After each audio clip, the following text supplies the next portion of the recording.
మారుతాయి కానీ భూమి అంతా ఎవరిది? దేవుడు. అంతేనా కాదా? మనకి ఇలా జనరేషన్ కొద్ది వందల లక్షల మందుల పేర్లు మారిపోతుంటాయి కానీ ఎవడు కూడా దాన్ని తీసుకొని పోలేదు. ఎందుకంటే ఎవరిది? భగవంతుడు. కాబట్టి ఐశ్వర్యస్య సమగ్రస్య, మొట్టమొదటి సమగ్రమైనటువంటి ఐశ్వర్యం కలిగినటువంటి వాడు, అనంతమైనటువంటి ఐశ్వర్యం కలిగినటువంటి వాడు.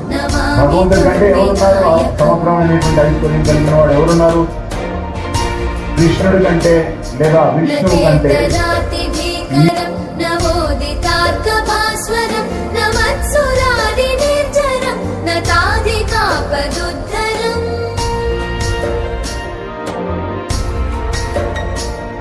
సురేశ్వరం నిధీశ్వరం గజేశ్వరం గణేశ్వరం మహేశ్వరం తమాశ్రయే పరాత్పరం నిరంతరం.